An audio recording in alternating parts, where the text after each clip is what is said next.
नमस्कार, स्वागत है आप सभी का हमारे कार्यक्रम मंथन में।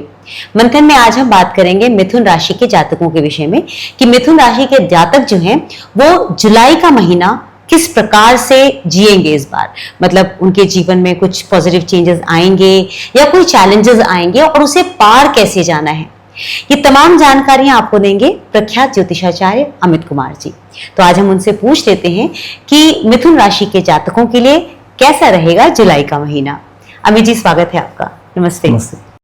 अमित जी, मैं जानना चाहूंगी कि ये जो मिथुन राशि के जातक हैं इनके लिए प्रोफेशनली ये कैसा रहने वाला है जुलाई का महीना। देखिए, जुलाई का महीना प्रोफेशनली तो उनके लिए अच्छा होने वाला है क्योंकि बहुत समय से इन्होंने बहुत झेला है। तो अब इनका समय बेहतर हुआ है। अब बेहतर हुआ कह देने का मतलब ये नहीं सोचने लगेंगे सब कुछ अच्छा हो ही जाएगा। देखिए, वही बताया कि अच्छे कर्म किए होंगे, बहुत अच्छे कर्म किए होंगे तो बहुत अच्छे रिजल्ट आए होंगे, लेकिन नहीं है तो स्ट्रगल भी हो सकता है। लेकिन एक चीज जरूर है कि काम में स्लो होने का बनता है, बहुत फास्ट नहीं होगा।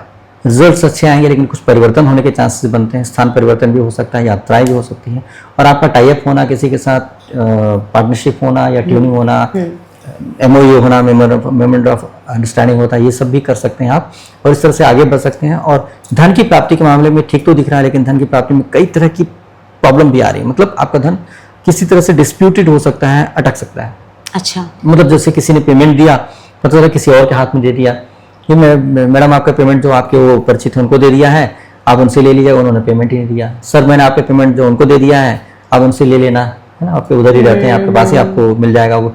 और जो सज्जन को दिया वो पता चला सज्जन बोले कि यार मेरे को पैसे की जरूरत है, आपको मैं हफ्ते भर बाद दे दूँ, महीने भर बाद दे दूँ।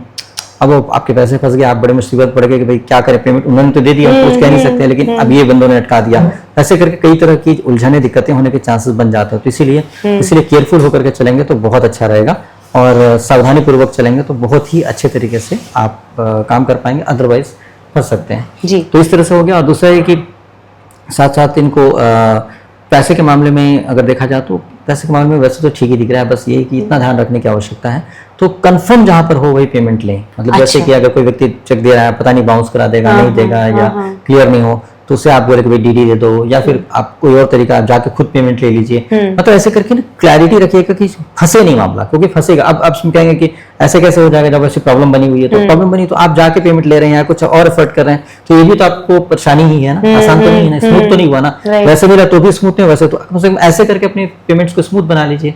तो ऐसे करेंगे तो बढ़िया रहेगा।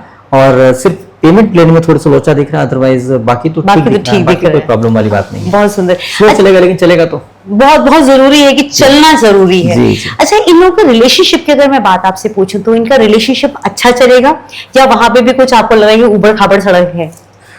रिलेशनशिप तो बहुत अच्छा चलने का बन रहा है, बहुत सुधार है, पहले से काफी अच्छा सुधार है। और बस एक ही गड़बड़ दिख रहा है कि इनकी वाणी में थोड़ा सा क्रोध आने का, और बहुत ज्यादा क्रोध आने के चांस बन रहे हैं। तो कभी कभी आपके मुंह से ऐसी बात निकल सकती है जो बहुत ही ज्यादा वायलेंट टाइप से, मतलब बिल्कुल आपने चिल्ला दिया अपने जीवन साथी पे या अपने पार्टनर पे, तो रिश्ते खराब हो जाएंगे।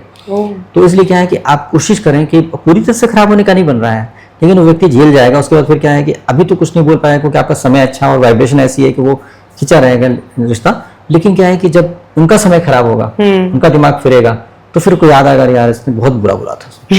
उसके बाद तो कहेगा नहीं काम करना आपके साथ, फिर क्या कर लेंगे। और आपका भी खराब चल रहा हो तो फिर तो ब्रेकअप हो सकता है। तो इसलिए आप अननेसेसरी अपने रिश्ते को, चाहे वो पार्टनरशिप हो चाहे जीवन साथी के साथ हो, बिल्कुल बिगाड़िए मत। वाणी से तो कभी किसी को बुरा बोलना ही नहीं चाहिए, क्योंकि वाणी से बोलने में जाता क्या है, थोड़े से शब्दों का ही हेर फेर होता है। आप अच्छे शब्द भी बोल सकते हैं और इज्जत से भी बोल सकते हैं, और अगर आपने बुरा बोल दिया तो उसका नुकसान तो होता ही होता है, प्रैक्टिकली नुकसान होता है, बहुत सारे काम बिगड़ जाते हैं। तो हमेशा वाणी से बहुत अच्छा बोलें, इस बात का ध्यान रखें, यही आपके लिए बहुत ज्यादा जरूरी रहेगा। तभी जाकर के आप अच्छे तरीके से अपना कार्य कर पाएंगे और सफल हो पाएंगे। तो इस तरह से करें तो बहुत अच्छा रहेगा जी। अब अगर मैं स्टूडेंट्स की आपसे बात पूछूं कि बच्चों के लिए कैसा रहेगा जो पढ़ते हैं, स्कूल कॉलेज में जा रहे हैं या हाई स्टडीज कर रहे हैं?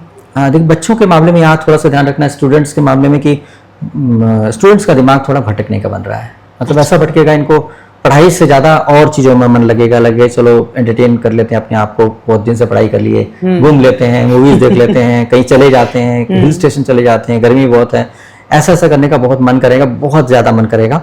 और अगर आपने भटकना शुरू कर दिया तो आप भटकते ही रह जाएंगे। क्योंकि लॉस ऑफ स्टडी यहाँ पे बन रहा है। अच्छा। कंसंट्रेशन भी और लॉस ऑफ स्टडी तो बन रहा, तो अब या तो लॉस ऑफ स्टडी कर लीजिए या फिर अपने लॉस ऑफ एंजॉयमेंट कर लीजिए, दोनों में तो फायदा इसमें, लॉस ऑफ एंजॉयमेंट कर लेंगे तो बहुत फायदा रहेगा, क्योंकि अभी आपका बैलेंस दिख रहा है, कोई ऐसी गड़बड़ी वाली बात नहीं दिख रही है, और आपका माइंड भी बहुत अच्छे तरीके से आप यूटिलाइज कर सकते हैं। तो आप क्यों इधर उधर वेस्ट करना है? अगर करना है तो उसमें एक तरीका बताते हैं जो बहुत आसान होगा। अगर आपके पास रूम पार्टनर है, जैसे आप अगर स्टूडेंट हो, बाहर रहते हो, तो या आपके दोस्त तो होते ही हैं, हम सब क्लासमेट्स हैं, दोस्त हैं, तो आपस में मिलकर के ग्रुप स्टडी करना शुरू कर दीजिए। ऐसे में क्या होगा, आप दूसरों को पढ़ाइए, अपने दोस्त को पढ़ाइए, आपका दोस्त आपको पढ़ाएगा, तो क्या हो रहा है कि आप दूसरों को ज्ञान दे रहे हैं, खुद को नहीं दे रहे हैं। वही सब्जेक्ट खुद पढ़ रहे थे तो उसके बजाय आप दूसरों को ज्ञान दे रहे हैं, तो आप बांट रहे हैं ज्ञान, लॉस ऑफ नॉलेज हो रहा है आपके अंदर, लॉस में बेनिफिट हो जाएगा यहाँ पर। तो ज्ञान होता है देने से बढ़ता है ना, इसमें क्या है कि ज्ञान देने से बढ़ता है, तो यहाँ पर देने से बढ़ जाएगा, तो उससे फायदा ये हो जाएगा कि आप उसको बढ़ाने के चक्कर में खुद पढ़ जाएंगे और पता चला कि खुद भी नॉलेज आ गया, वो समझ में आ बहुत गया। अच्छा, ये तो बहुत अच्छा तरीका है। बहुत अच्छा तरीका है। इसमें कई बार क्या होता है, खुद पढ़ने में इतना मजा नहीं आता, लेकिन दूसरों को पढ़ाने में बड़ा मजा आता है, जैसे अपग्रेड हो जाता है ना व्यक्ति, अपने आप को प्रोफेसर समझता है, टीचर समझता है, तो ऐसे में क्या होता है, अपना कॉन्फिडेंस थोड़ा सा बढ़ने लग जाता है, और पता चला उस कॉन्फिडेंस बढ़ने की वजह से पढ़ाई भी हो जाती है। तो ऐसा ट्रिक अपनाएंगे तो पढ़ाई हो जाएगी। बहुत सुंदर। अच्छा, हेल्थ वाइज कैसा रहेगा मिथुन राशि के जातकों के हेल्थ लिए? वाइज अच्छा रहेगा, बस थोड़ा सा इसमें हीट से रिलेटेड इश्यूज आने के चांसेस बन सकते हैं, जैसे फीवर हो सकता है, कोई ऐसी दिक्कत आ सकती है, और हरारत वाली बात आ सकती है, तो अपने आप को बैलेंस रखें। पानी की मात्रा बहुत अच्छे तरीके से लेनी चाहिए, मतलब डिहाइड्रेशन किसी भी हालत में नहीं होनी चाहिए, क्योंकि इसकी वजह से अगर ऐसा नहीं करेंगे तो लू लगने के चांसेस बन सकते हैं, क्या कोई और भी प्रॉब्लम आ सकती है। अच्छा, इस तरह से अपने आपको बचाएं तो बढ़िया से समय निकल जाएगा। ठीक है। अब चूंकि हमने इनको प्रॉब्लम्स ही बता दिए हैं और हमने ये भी बता दिया कि अच्छी अच्छी चीजें क्या होने वाली है, आखिर में आता है हमारा उपायों का सेगमेंट कि हमें ऐसा क्या करना चाहिए ताकि ये जो महीना है इसमें जो छोटी मोटी दिक्कतें हैं वो भी हम रिजॉल्व कर सके, उसकी शक्ति हमें मिल सके। देखिए, इस महीने इस बात का ध्यान रखना, उपाय के मामले में अगर देखा जाए तो इनको सबसे पहला तो ये है कि ठंडी चीज़ों का सेवन करना बहुत ज़रूरी रहेगा, ताकि इनकी हेल्थ ठीक रहे, इनकी हेल्थ में दिक्कत ना आए। और कोशिश करना है कि इस महीने अपने बड़ों के साथ अपना व्यवहार अच्छा रखें, बड़ों के साथ, और बड़ों से सहयोग लें तो बहुत अच्छा रहेगा। इनके काम में बड़ों का सहयोग मिलने से काम में स्टेबिलिटी आ जाएगी, और कई जगह पे समझदारी, जहाँ पर बहुत समझदारी, स्मार्टनेस चाहिए होता है जी, वो बड़ों के अनुभव से प्राप्त हो सकता है, क्योंकि आपको फॉर्मूला पता हो सकता है, लेकिन उसका अप्लाई कब और किस तरह से करना है वो बड़े बुजुर्ग जानते हैं अच्छी तरीके से। तो इसलिए अब इंजीनियर को पता है कि ऐसे ऐसे करके ये चीजें होती हैं, वैसे होती है, लेकिन उनको नहीं पता है कि कितने नट टाइट किया जाता है किसी भी चीज में। आपको ये नहीं पता कितना ताकत लगाने से चीज ठीक है। आप नट बहुत इंजीनियर है, सब सीख लिया, पढ़ाई पढ़ लिया कि नट टाइट करना चाहिए, लेकिन नट अगर ज्यादा टाइट करेंगे तो स्लिप कर जाएगा, तो भी नुकसान है। और ढीले टाइट किया तो भी हो जाएगा, ढीला रहा तो गड़बड़ हो जाएगा। तो इसीलिए बहुत जरूरी है कि कुछ अनुभव बड़ों से भी सीख लें, उनके अनुभव से सीख लेंगे तो बहुत ही फायदा रहेगा।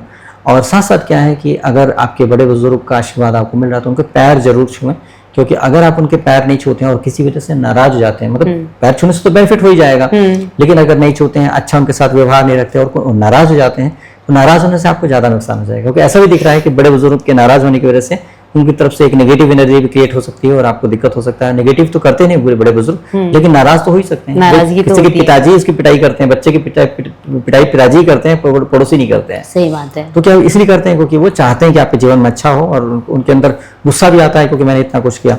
तो सब जेन्युइन है, बस सीधी सी बात है कि आप ज्यादा नेगेटिव सोचने के बजाय सोचें कि हमारे बुजुर्ग हमारे पास हैं यार, हमारे को सहयोग मिल रहा है, सपोर्ट सिस्टम मेरे पास है, तो वाई नॉट, उनसे क्यों नहीं बेनिफिट लें, उनसे क्यों नहीं आशीर्वाद लें। अगर आप तरक्की करेंगे तो वो भी खुश होंगे। सबसे ज्यादा खुश होने वाले आपके बड़े बुजुर्ग होते हैं, हमारे बच्चे तरक्की कर रहे हैं, तो इसलिए उनकी खुशी के लिए उनसे आशीर्वाद लें और खुद तरक्की करके और उनको खुश कर दें, और उनको खुश देख करके आप भी खुश रहें, मिलजुल करके, तो बहुत अच्छा रहेगा। अच्छा, जितने मिथुन राशि वाले हैं, आप लोग बहुत सारे मैसेजेस करते रहते हैं जिन्हें मैं पढ़ती हूँ और इग्नोर बिल्कुल नहीं करती हूँ। आप लोगों से सिर्फ ये गुजारिश है कि अगर आपको बहुत डिटेल्ड अपने बारे में जानना होता है तो आप प्लीज फोन पर कांटेक्ट कर सकते हैं अमित कुमार जी से, जिनका नंबर मैं डिस्क्रिप्शन में हमेशा देके रखती हूँ, तो आप लोग उनसे संपर्क कर सकते हैं और अपनी कुंडली की पूर्ण विवेचना करवा सकते हैं।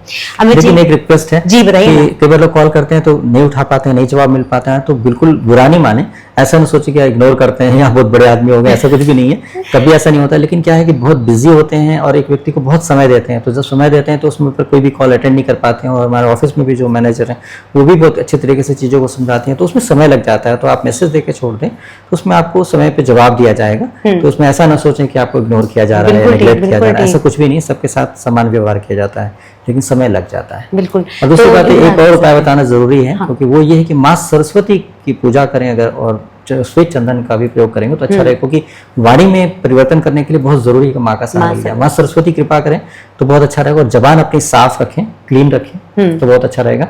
और जबान साफ करने के बाद नहा धो करके सबसे पहले आप महामंत्र का जाप करें, उसके बाद माँ सरस्वती का मंत्र जाप करें। माँ सरस्वती का मंत्र जाप करने के बाद अगर दिन की शुरुआत करेंगे तो बहुत अच्छा रहेगा। कम से कम वाणी पे पॉजिटिविटी रहेगी और आपकी जबान से कोई ऐसी बात नहीं निकलेगी जो अप्रिय हो। बहुत सुंदर रमेश जी, जी। आपका हृदय से बहुत बहुत आभार। आपका भी धन्यवाद। नमस्कार। नमस्कार।